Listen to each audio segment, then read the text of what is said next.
ময়মনসিংহে হাম ও এর উপসর্গে প্রতিনিয়তই আক্রান্ত হচ্ছে নতুন নতুন শিশু।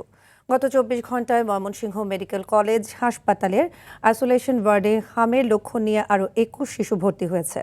বর্তমানে হাসপাতালের আইসোলেশন ওয়ার্ডে চিকিৎসাধীন আছে ৮৪ শিশু। এ পর্যন্ত হাসপাতালটিতে হামে চিকিৎসাধীন ৩৪ শিশুর মৃত্যু হয়েছে।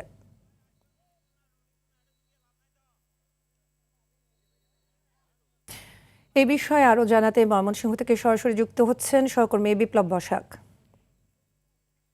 বিপ্লব, ময়মনসিংহ হামের প্রকোপ দিন দিন বাড়ছে, তো হাম নিয়ন্ত্রণে আসছে না কেন? এ বিষয়ে কি বলছেন চিকিৎসকরা, আমাদের জানাবেন। ফারিয়া, চিকিৎসকরা যেটি বলছেন যে হাম আক্রান্ত বা হাম রোগীদের জন্য কিন্তু একমাত্র প্রতিরোধ কিন্তু টিকা। যেহেতু অনেক শিশুর মধ্যে কিন্তু এই টিকা প্রয়োগ করা হয় না, অথচ তারা টিকা নেয় নাই, তাদের কিন্তু হাম আক্রান্ত হচ্ছে তারা।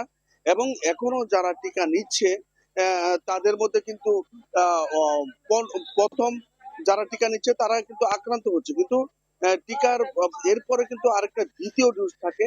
সেই দ্বিতীয় ডোজ দেওয়ার পর কিন্তু প্রতিরোধ ক্ষমতা বাড়ে। অর্থাৎ যারা টিকা নেয়নি এবং যারা প্রথম ডোজ টিকা নিয়েছেন তাদের কিন্তু এখনো প্রতিরোধ ক্ষমতা হয়নি। তাই কিন্তু এখানে বেশি আক্রান্ত হচ্ছে শিশুরা। তবে এই আক্রান্তের সংখ্যা কিন্তু উদ্বেগজনক হারে বাড়ছে ময়মনসিংহ মেডিকেল কলেজ হাসপাতালে।